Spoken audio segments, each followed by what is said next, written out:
toute façon, c'est pas moi qui vais parler. Hein. Oui, Donc on prend la première question que tu avais posée sur le sport. Tu peux la redonner, s'il te plaît. Alors c'était comment utiliser l'hypnose dans le sport, surtout pour la compétition. Comment travailler sur les ancrages. Est-ce qu'il faut travailler sur la gestion du stress? Est-ce qu'il faut travailler sur la motivation? Est-ce qu'il faut travailler sur je sais pas, la tonicité? Parce que c'est de la compétition de karaté. Donc c'est du karaté Kyokushinkai. C'est assez complexe, en fait c'est du karaté au KO. Donc là ce qu'on cherche vraiment c'est la performance. Donc qu'est-ce qu'il faut travailler pour ce genre de discipline par exemple? Je peux pas te dire. Bah, tu sais, hein, Change de tu discipline. goûtes, bah, tu vois, Japon, tu fais une truc, tu fais ciné, attends, C'est ça, tu fais des katas. et voilà, et tu tapes un mur, voilà. Et puis tu attaques des taureaux comme Oyama, et voilà. Bon, pas compliqué, hein. Question suivante. Ok, déjà on va laisser parler peut-être ceux qui pratiquent un petit peu, ou qui veulent partager. Est-ce qu'il y a des gens qui ont des idées, des choses?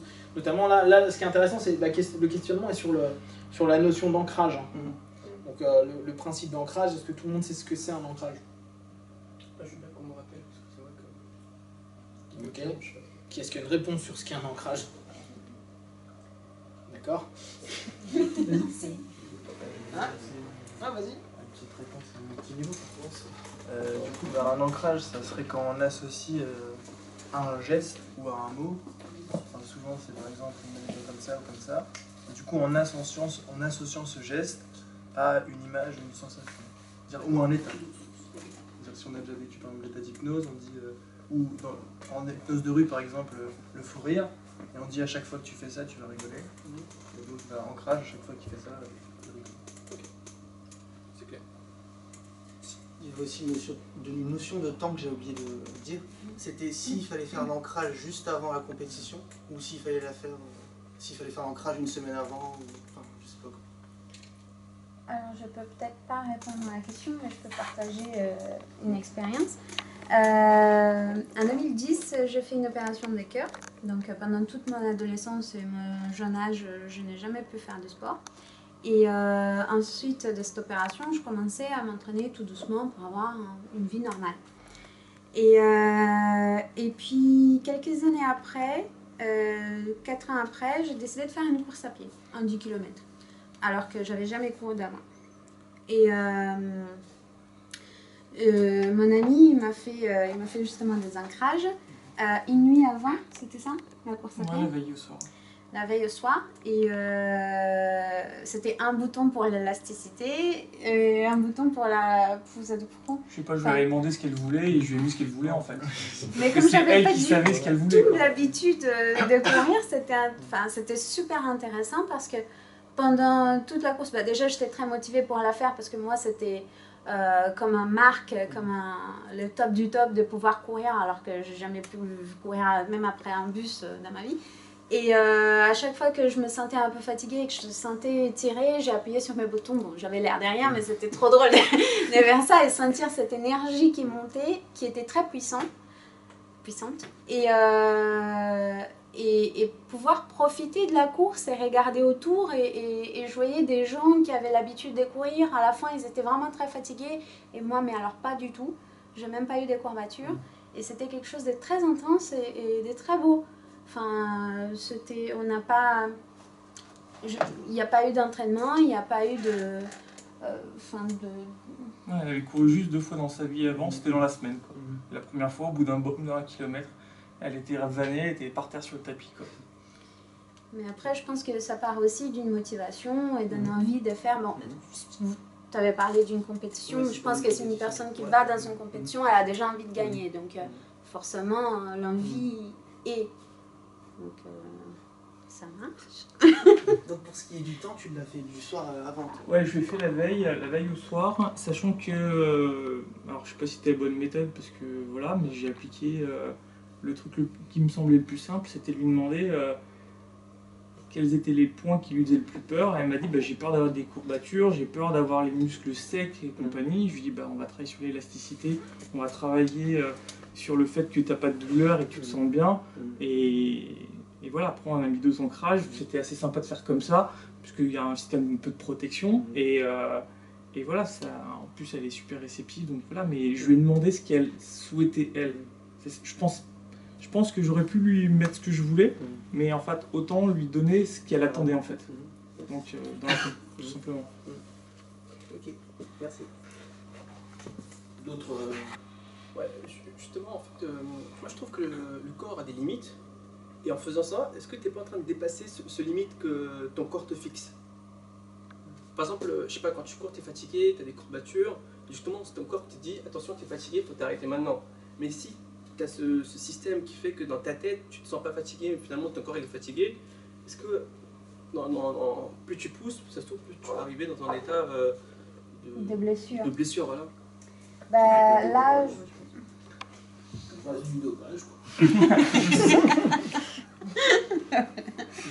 là, je me souviens très bien que quand il a fait ce qu'il a fait, il m'avait dit que bon, la douleur, ça serait une information, mais que c'était quoi, enfin, que ça allait m'atteindre si vraiment j'étais en train de me blesser. Je me souviens plus le mot comment, mais Ça s'appelle un fusil, même si ça n'existe pas, j'ai appris ça il y a quelques jours. C'est le point nul. Exactement, c'est ça qu'on est. Non, mais en effet, en disant la douleur est une information, à partir du moment où le corps commence à avoir un niveau de souffrance plus important et que ça commence vraiment à être physique, l'ensemble des informations revient et voilà, pour pas dépasser certaines limites physiques, tout simplement. Après, je pense que le corps reprend mécaniquement son mode de fonctionnement s'il est en mode urgence et s'il est en mode danger, tout simplement. Enfin, Je te laisse terminer. c'est- Parce que d'après ce que j'avais lu, si on peut faire l'hypnose pour tout ce qui est opération cœur ouvert, pas au cœur ouvert, mais plutôt les jambes et tout ça. Donc ça veut dire que finalement on arrive à couper ces signaux qui arrivent jusqu'à ta tête avec l'hypnose. Justement, quand tu fais l'hypnose pour courir, on peut faire du karaté, comme tu as dit. Si par exemple je le tape, vu qu'il a arrêté ces signaux, il va pas sentir sa douleur. Mais plus tard, demain ou dans 2 jours, il va sentir cette douleur. Je trouve que ça peut être dangereux de faire ce genre de... Ça dépend après de ce que tu vas lui suggérer aussi. Ouais. Si tu suggères la motivation, il va peut-être quand même ressentir Oui, la douleur, motivation, mais lui elle est être d'accord, déterminé ouais. dans son combat. Donc, je sais pas. Ouais. Parce que moi aussi je suis boxeur aussi. Et avant même de faire l'hypnose, je me faisais des suggestions comme quand j'avais pas mal, etc. Et quand j'allais en combat, je chantais vraiment rien du tout. Après, certes, dans la douche, je chantais.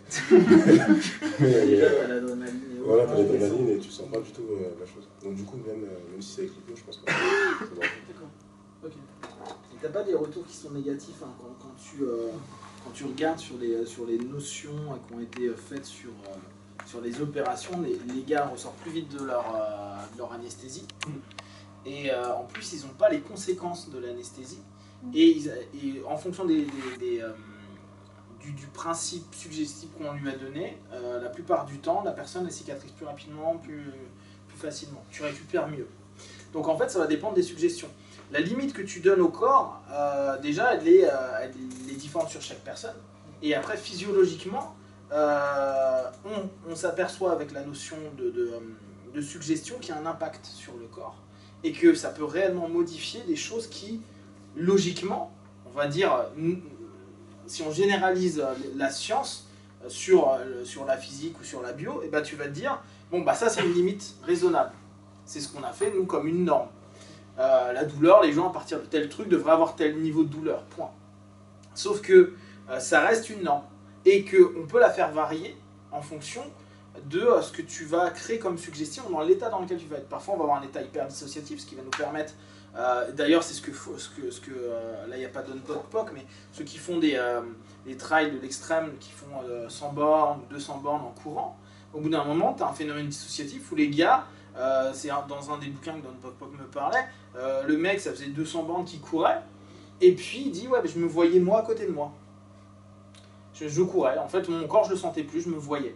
Tu travailles sur de la dissociation, et souvent en hypnose tu vas avoir ce rapport là. Et tu vas pas avoir le feedback paradoxalement qu'on se dirait, parce que alors la question est est-ce que c'est un feedback réel lié à ce qui vient de se passer, ou c'est la suggestion qui t'est proposée par rapport à ça. Principe, dans les arts martiaux, tu fais un travail au couteau. Si tu fais un travail au couteau, moi pour avoir fait des petits tests avec un vrai couteau et en étant vraiment coupé, tant que j'ai pas vu la coupure, plus que le sang, et te faire je continuais. D'ailleurs, c'est le premier truc qu'on dit, il y a une agression dans la rue, tu te fais planter, tu le sens pas. C'est quand tu vas t'en rendre compte déjà. Et en plus, tu vas avoir pas mal de soucis. Ce qui est intéressant, c'est que au moment où tu conscientises, tu commences à avoir mal. Donc déjà, ce truc-là, on va avoir une notion de conscientisation. Après, avec ton état de transe, donc l'état de transe, c'est l'état que tu vas avoir de toute façon, quoi qu'il arrive au moment de ta compète, focalisation interne, tu fais oh, j'y mets, tac, là tu rentres dans ton focus interne. Tu sais que tu as tes process que tu as répétés au dojo, etc. etc. Tu es dans ton focus. Ton corps, sa physionomie, elle va changer. Ne serait-ce que, moi pour avoir vécu ça en boxe où je prends un coup de coude, ça ouvre. Et me dire, oh putain, merde, ça ouvre. Je vais dans les vestiaires, je me mets en tranche, je me dis, ça arrête de couler. J'étais ouvert, j'ai pris, je sais pas beaucoup, 4 points de suture. Le truc a arrêté de couler. C'est l'arcade. Hein. L'arcade qui arrête de couler, c'est quand même assez... mais c'est simplement la suggestion qui a proposé au corps quelque chose qui donne un feedback. Donc en fait, les limites physiques que nous, on a l'habitude de voir, bon bah t'as mal, égale ton corps qui est en train de te dire que c'est une limite qu'il a. Ouais, mais c'est peut-être une limite qu'on t'a donnée par rapport à ne serait-ce qu'une suggestion de vie. C'est-à-dire que on t'a conditionné à dire à tel moment tu vas avoir mal. Pourquoi il y a des mecs qui, eux, n'ont pas mal? Pourquoi il y a des mecs qui, toi tu vas courir 10 bornes, eux ils en font 200? Donc les limites commencent là où il y a les croyances. C'est souvent ce qu'on dit en hypnose. Et encore plus en sport. En sport, on va dire, bah ok, tu vas avoir... en sport, moi je vais parler un peu des sports de combat, je connais un petit peu. Tu peux complètement perdre tes matchs parce que dans ta tête, tu t'étais dit que tu gagnerais pas. Moi je vois en auto-sabotage que j'ai eu une fois, je suis en finale d'un truc et dans ma tête, je m'étais juste dit, non mais moi ce que je veux, c'est arriver en finale. Il reste 1 minute de combat, je mène au point. Bon, bref, en gros, je suis tranquille, quoi. Et j'ai quand même mon pote qui me dit « Surtout, tu te lèves, tu fais plus rien, c'est bon !» Non, je vais aller dedans. Ok. Parce que je me suis conditionné en amont que moi, mon plaisir était d'arriver sur ma finale. Mon truc n'était pas de devenir... Donc, tu crées, en fait, et tu vas avoir les notions physiques, psychiques, etc., qui vont avoir lieu. Donc, tes croyances, la croyance de « Ouais, mais il va me faire mal. Oh putain, lui, il est solide. » Tu sais, le premier truc, tu fais ton yaoi où tu arrives, tu check le mec, boum, et tu dis, putain, le mec, il est costaud là. Dans ta tête, t'as déjà ton truc qui fait merde. En plus, on sait tous qu'avant de monter sur le ring ou sur le tatami, on allait beaucoup aux toilettes parce que on a beaucoup bu, bien sûr, tu vois. Tu fais waouh. Et le mec, tu vois un mec arriver comme ça, tu fais, ouh, il est chaud. Pourquoi avant les galas de boxe ou autre, tu vois toujours les mecs qui font des têtes de vénère. Si déjà tu gagnes psychologiquement, tu sais qu'ils ont fait il n'y a pas longtemps une statistique à l'UFC, des mecs qui arrivaient et qui souriaient pendant le weigh-in et ceux qui ne souriaient pas, donc en mode vénère et ceux qui étaient comme ça, ceux qui éta't vénères gagnaient plus que ceux qui souriaient. Alors qu'on dit tout le temps, oui mais le vieux maître d'arts martiaux, reste calme et sont très solides. Non, t'es vénère, tu as la croyance que tu vas l'éclater, donc tu crées ta croyance, tu crées ton truc à dire moi il n'y a rien qui me dépasse, et l'autre qui fait moi je suis calme comme un Shaolin. Bah, la plupart du temps, c'est le mec qui est vénère qui n'est pas le Shaolin qui va gagner. Hein. Sur les stats qu'ils ont fait sur l'UFC. L'UFC, bon, c'est assez viril. Quoi. Donc, non, mais au niveau des croyances, ça nous paraît quand même de... Oui, on est d'accord, quand même. Donc en fait, c'est créé Bah, c'est ce qu'on fait instinctivement. Là, on revient à quelque chose qui est hyper primaire. On touche du reptilien, on touche donc une transe qui est primitive, qui n'est pas une transe... ouais, c'est ça, une transe maîtrisée. On est vraiment sur fight flight. Le mec qui arrive, qui te regarde en mode vénère et qui a vraiment l'air d'un psychopathe, toi dans ta tête tu fais. Et tu lui mets une grosse droite. Et tu vois le mec qui fait ah, toi drôle, surtout en Kyoku. Quoi rigolo. Tu fais un low kick de salaud et tout. Le mec il bouge pas. Ah, très drôle. Et là tu fais. Et d'un coup, tu mets une droite et tu fais ma vie, elle va s'écarter, je viens de perdre 5 ans sur une frappe. Tu vois, bah, dans ta tête, déjà, t'es. Donc, c'est assez cohérent. Donc, après, par rapport à ça, La notion de préparation mentale dans le sport, pour moi, elle se fait pas la veille. On peut, parce que là, on va avoir le feedback du truc, et ça va dépendre aussi de la suggestibilité de ton partenaire ou de toi-même. Elle se fait en amont et c'est une préparation. C'est de la préparation mentale. On en parlait là, il y a... je fais ma pub parce que je vais passer dans JITS. J'ai écrit un article là dans JITS, qui est un truc de jiu-jitsu brésilien, justement sur hypnose et préparation mentale. Et pour dire, nous en jiu-jitsu, on n'a pas encore l'habitude, même en France, l'hypnose et le sport, c'est pas quelque chose qui est hyper développé, on travaille plus avec de la sophrologie. Mais aux US, il y a des gars qui se préparent. Là, je prends les gars de MMA parce que je trouve que pour moi, en termes de fighters, c'est les mecs qui sont les mieux préparés. En MMA, de plus en plus de fighters se préparent avec de l'hypnose. Sauf que l'hypnose, elle va pas te... la veille, oui, ça peut être bien pour calmer, retrouver ton ancrage. Moi, je vais te donner un exemple hyper concret d'un copain qui a combattu il y a pas longtemps dans une très très grande organisation de MMA, avec qui j'ai eu il m'a demandé de le soutenir dans le truc. Il me dit, voilà, je commence les sessions d'hypnose, je lui dis, ok, comment tu te sens, mais toi, je le mets en transe et tout. Ok, tu vis ton combat, qu'est-ce que tu vis? J'ai du mal à visualiser mon partenaire. Ok, toi, t'es comment? Je me sens un peu lourd. Ça, c'était les premiers jours. On travaille, moi je l'ai fait pendant une semaine, je le voyais tous les jours à l'entraînement et tous les jours je travaillais dessus. À la fin de la semaine, il me dit, donc, travail après de gestion de processus. Pour moi, un ancrage de résultats, ce qu'on va faire en street par exemple, si que maintenant tu vas rire, etc., il va disparaître.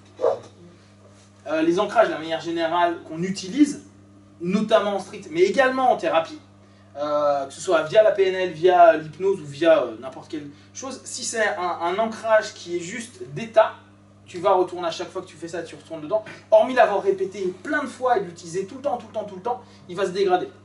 Donc ce qui est intéressant à ancrer, c'est un ancrage de processus. C'est ce qui va t'emmener à faire rire, et pas tu vas rire.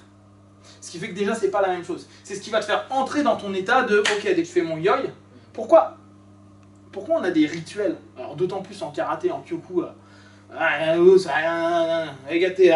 blabla, comme en boxe, bam, tu check quoi, si le mec c'est pas un salaud, tu check le gars. On a toujours nos trucs, tu vois, avec nos gants, il y a une manière de mettre nos bandes, etc. C'est quelque chose qui est ritualisé. Pourquoi? Parce que ça nous met... Oui, t'as le... Ou t'en as qui en mode vénère, tu vois, chacun a son truc. Mais pourquoi? Parce qu'on rentre dans une transe.